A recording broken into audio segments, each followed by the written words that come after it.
The Battle of Opequon, also known as the Third Battle of Winchester, took place in Frederick County, Virginia. The battle occurred on the 19th of September in 1864.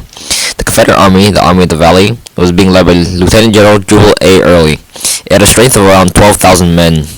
The Union Army, the Army of the Shenandoah, had a strength of around 40,000 men. It was being led by Major General Philip H. Sheridan. When Early made an attack on the B&O Railroad at Martinsburg, West Virginia, that made Sheridan start an advancement towards Winchester. He would take the 6th and 19th Corps with him. They would take the Berryville Pike, and then they would cross Opequon Creek. But the advancement was delayed because there was a clog of supply wagons and troops.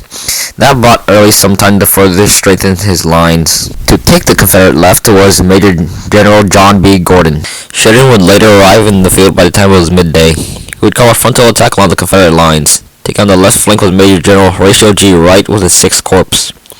He would soon meet some well-entrenched Confederates, which were also backed by artillery atop a hill. North of them was Major General William H. Emory with the 19th Corps. He was able to push Gordon's division through some woods. Soon after, as the Federals were driving the rebels through, as they leaked into the opening on the far end, they stopped dead in their tracks as they encountered some heavy fire from the artillery.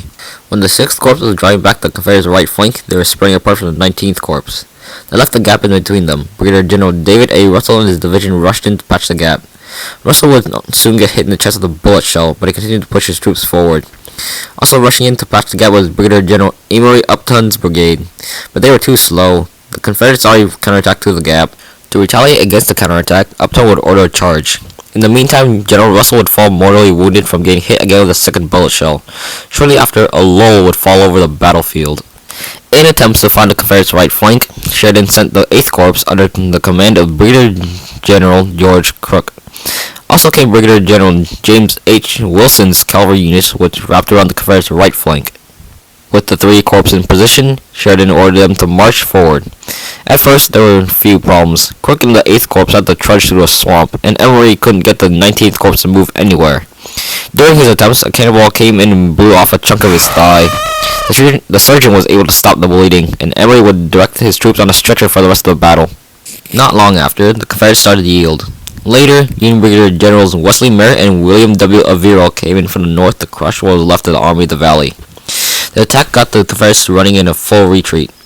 The Confederate generals' wives who were staying in Winchester got caught in the retreat and were left behind. All in all, the battle did a number on the key commanders from both sides. The battle was one of the most bloodiest and costliest battles of the Shenandoah Valley, with around 8,630 casualties. Early's armies was still intact, but later would suffer more defeats in later battles, which would end the Valley campaigns. The victory in the Shenandoah and later Union victories would help re-elect Abraham Lincoln.